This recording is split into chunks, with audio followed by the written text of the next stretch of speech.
DJ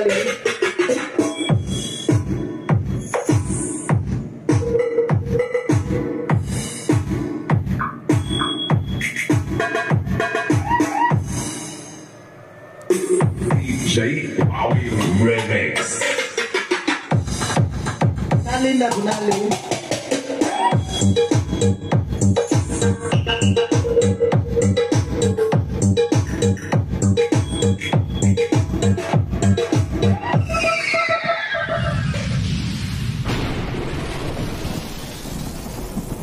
Hello mga lods, good day. Ayan at welcome back sa ating munting channel dito sa ating Ortic TV. Another day, another vlog, another repair, recondition na naman. So ito, ang client natin ay taga rito lang din sa amin. So nakita niya yung video natin na yung unang ni-repair natin since mag 3 years na ata yung video natin, yung GX3000 na ni-repair natin, ni-recondition So ito, ang problem nito ay ayaw na daw tumunog, sabi ng ating client, and then ay papa-recondition niya kasi ba daw ito na mayroon tong nakasulat sa takip niya. Natin. So ayan, October 10, 2017 pa. Ayan, shoutout kay Sir Ebong. So ayan, Sir, shoutout. So nasa YouTube na yung amplifier mo. So ayan. So GX 3000 Kevlar. Yan yung laman. Meron na siyang apat na mic input or mixer, no? Mic mixer. And then equalizer 2, 4, 6, 7 band. And then yung output nito is 2 pairs lang, 2 pairs per channel. So ang gusto ni client gawing 3 pairs para matibay daw, kasi ginagamit niya daw ito sa event. So ayan, malakas daw ito sabi niya. So ang gagawin natin, re-recondition natin. Ayan, kasi makikita niyo yung capacitor na yan, Yan, nag-bloated yan lahat. At doon sa kabila, ayan, bloated. And then yung mga resistor ay nag-start na siyang mag-corrosion. So ito, sabi niya recondition ko na lang daw. Ayan ayan, start na siyang mag-corrosion yung mga paa. Ayan, at ito yung ibabahagi ko sa inyo mga lods. At ito yung share natin sa ating daily vlog or daily upload sa ating YouTube channel. So yun, bago natin ito simulan mga lods, baka hindi ka ba nakasubscribe dyan, pa-subscribe na.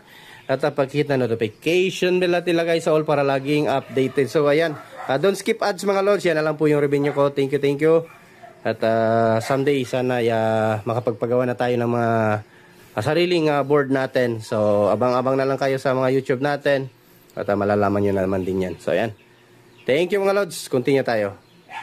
So yung mga lods, gagawin natin dito, tatanggalin natin yung lalabhan natin. Then saka natin i-recondition. At additional output transistor.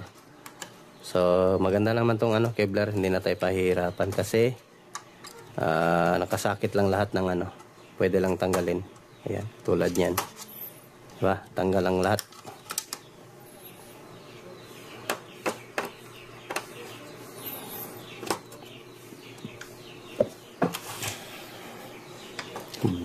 Bloated yung niya.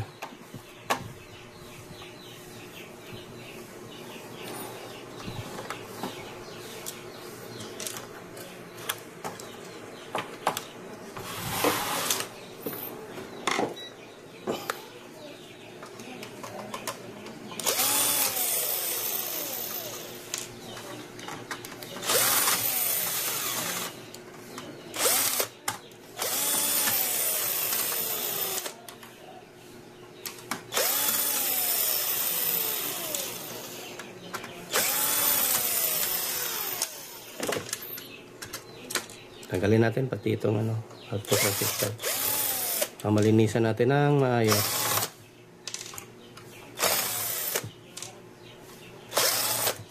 So meron din naman itong GX2000 ata. Itong ganitong modem may GX2000 din ito. Laki lang ng capacitor niya. Yan, laki ng capacitor.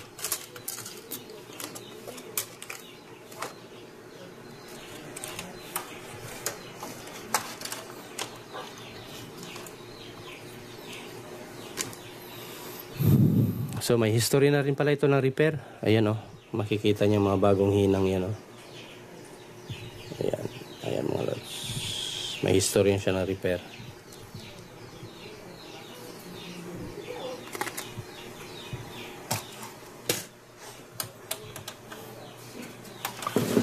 Parang ano lang din to supply nito, parang AB735.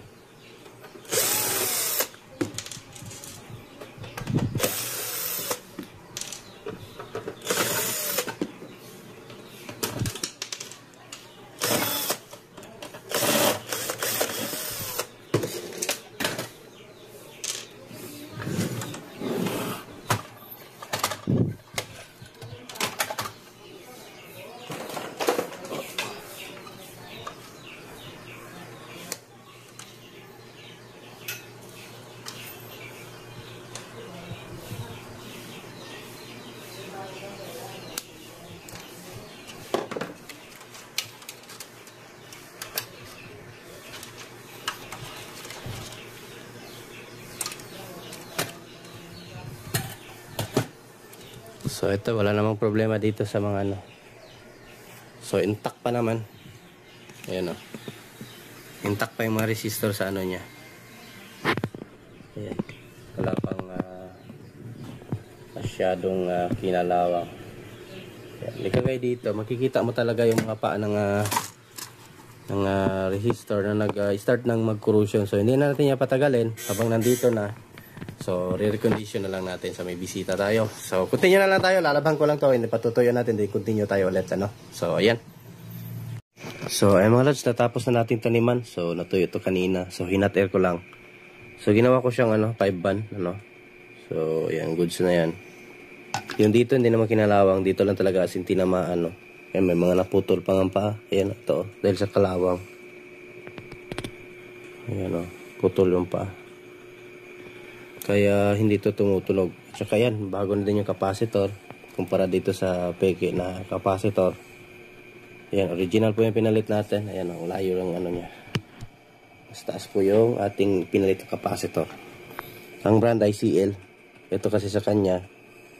Ayan, the GWCO. Ayan, ito ay CL. Or ayan LSHC. Ayan. Ayan pala yung brand niya. 100, same lang naman sila 100. Kaso nga lang mas malaki ito. Tsaka mas mabigat ito kumpara dito. Naglobo na kasi ito. Busog na. So ayan. At yun, tatanaman natin. Dagdagan natin ito. Ikukumpleto natin ito. Gawin 3 pairs per channel. Para naman ito yung bike. And then, i-treat natin ito para hindi nakalawangin, ano. Diba? So, malinis na ulit ang amplifier ni sir. Yung ano na lang, yung ano niya is blower natin. Malikabok pa yung pinaka-casing. Dito naman, taniman natin. Kumpletuhin natin to. So, ayan, continue lang tayo mga lods. Ito, i-kumpleto ko na to. Tapos ko na tong main amp. So, ito, okay na to. At i-testing natin yan, 100% okay na yan. Kasi nag-leak test na tayo. So pasensya na talaga yung mga lods kung hindi ko may turo sa inyo lahat. Kasi mostly kasi dito sa aking area ay mga recondition. Kapag ka-recondition kasi hindi ko na tinuturo kasi pinapalitan ko naman din ng mga pyesa. Kasi kung yung mga repair lang, minsan kasi maliit lang yung ano. Pag i-repair lang kasi mga lods, minsan may mga parts na kinalawang na. So kaya minsan yun yung sanhi. Kaya yung iba DC out. Yung mga ganun hindi ko na sinishare sa inyo.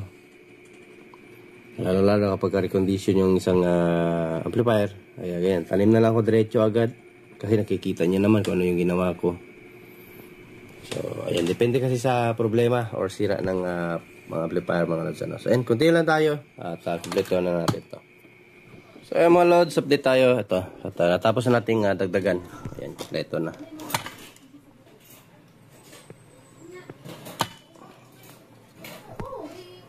Ayan, tsak matibay na ito.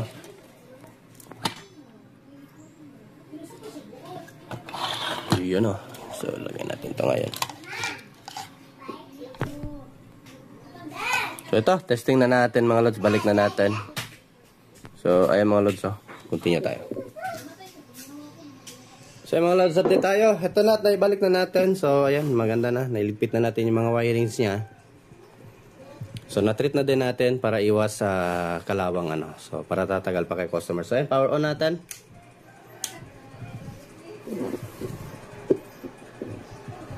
So yun, nag-click na yung relay. Sana may audio na ito. USB tayo. Tapos so, ayan, ito.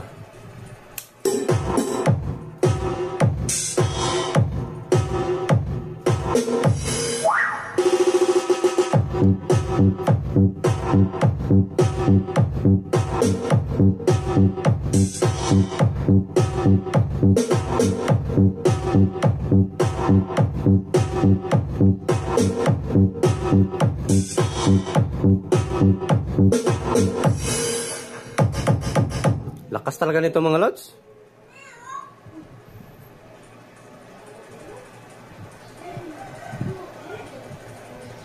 Nawala. Wala yung audio ah.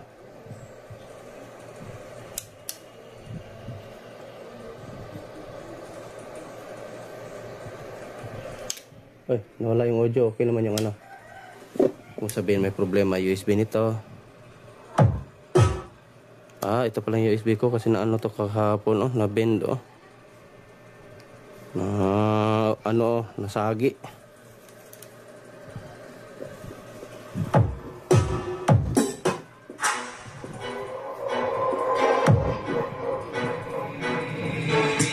J. Lloyd Remix.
Daming screw ito mga lods na hindi na ibalik ng unang ano, technician. Ito okay na oh. Lubog kasi yung ibang ano eh. Ito goods na.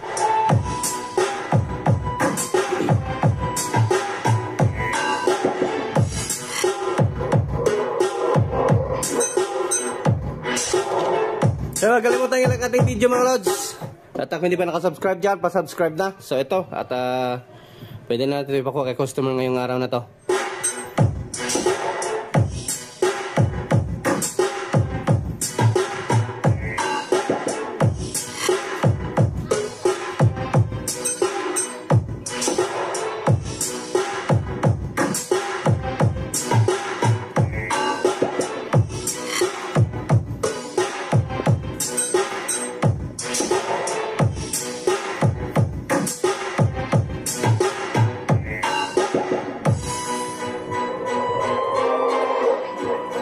At mag-shoutout tayo sa dalawang ano na to. Magandang gabi sa iyo, Lord. So, ayan. Nevada de Guzman. Ano natin na yun? Nevada de Guzman. Shoutout sa iyo, Idol. So, ayan. Always kang nanonood sa ating mga video, no? At saka kay, ano, kay Ricky Villaronte. So, ano, ayan. Papasyal daw siya dito sa aking shop. So, binigyan natin ng address. So, ayan. At yun lang, dalawa nag-comment. So, yung gustong magpa-mention dyan at mag-comment lang kayo sa baba ng ating video, no?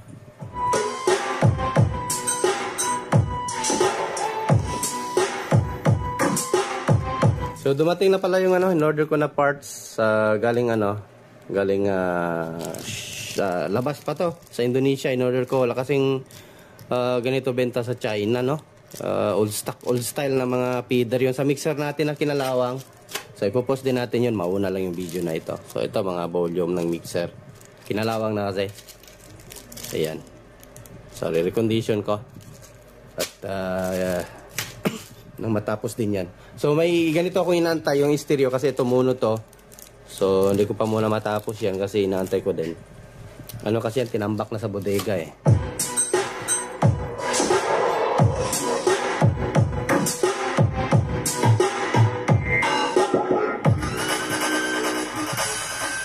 Thank you so much sa support sa ating muling channel mga lods, ano? So ayan, sana hindi kayo magsawa dyan sa panunood sa ating mga video. So and then please don't skip ads mga lods. Yan na lang po yung review ko.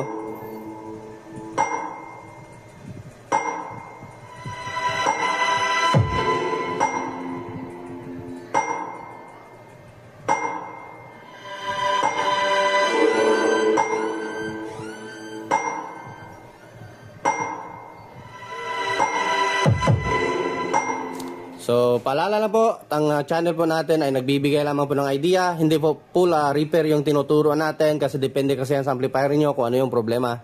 Meron kasi nag-comment sa atin na hindi ko daw tinuturo, hindi na ako kagaya sa ibang vlogger na tinuturo ko. Hindi naman tutorial yung ano ko. Kung malalaman nyo naman din yan kung tutorial yung video ko, nilalagay ko ng tutorial. So, kapag ganito, so, nagsishare idea lang tayo at mostly naman talaga yung mga ano lang talaga, yung mga legit tech lang talaga yung nakakakuha ng mga ganitong sakit. At yung mga newbie kasi dyan, so note na lang po kayo sa video natin. Kuha lang po kayo idea. So wag nyo na lang po talaga pilitin na matuto. So at least may idea kayo. No? So, ayan. At dapat love-love lang tayong lahat. Ano? Alam nyo, hindi po biro maging technician. Yun lang po. So, importante po, yung mismo sa sarili mo, magsisikap kang matutunan ng isang bagay. Yung mga nagbablog naman po ng mga technician gaya kina Solid G, so sinishare naman po yan eh, na nagsishare sila ng ganito yung sira ng back panel, ganito yung sira ng mga IC. Hindi po talaga lahat na yun talaga ang nasisira agad. So kahit sabihin natin common, so hindi po talaga, minsan IC, minsan resistor lang po nag-open. So pag ganun po talaga, kailangan yung galingan sa tester. Yun lang po yung may sasuggest ko sa mga newbie na technician na nagko-comment na hindi ako gaya sa ibang vlogger na nagtuturo kung paano i-repair. Sinishare ko naman po yan eh. Nakikita niyo naman kung ano yung ginawa ko. Kaya gagaya niyan, alangan naman i-share ko pa sa inyo na pinalitan ko lahat ng pyesa. So nakikita niyo naman, na-recondition ko. So ganun na talaga mga lods.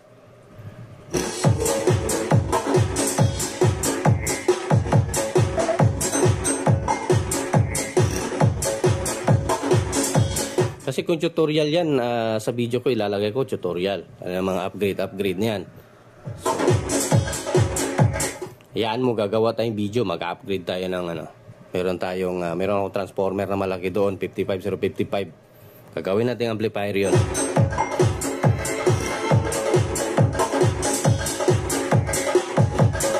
Marami akong casing ngayon ng mga 502.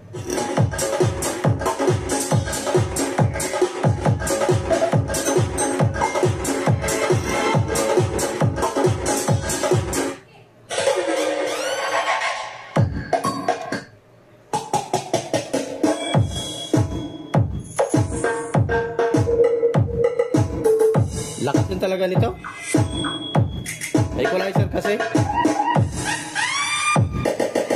DJ Wowie Remix. Umiilaw yung series valve ko eh. Ayan o.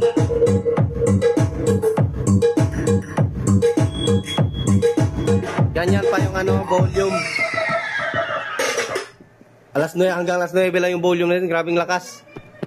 Iba talaga yung mga Kevlar na ito, mga GX, 3,000, 2,000, 5,000, 6,000.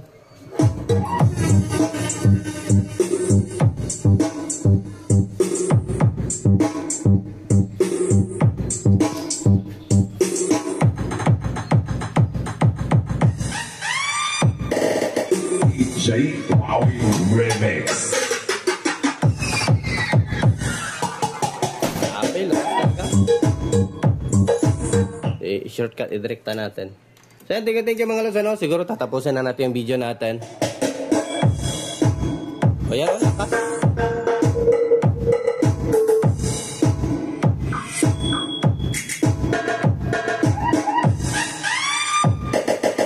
DJ Wowie Remix.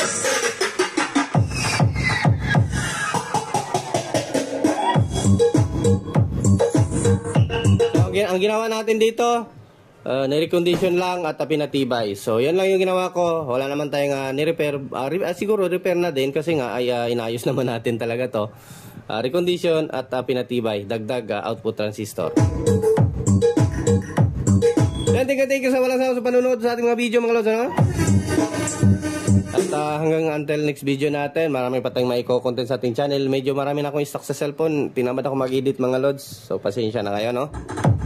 Yung nakaraang sinipag tayo. So, at thanks for watching mga lods. At magandang buhay. Ako lang, bye-bye.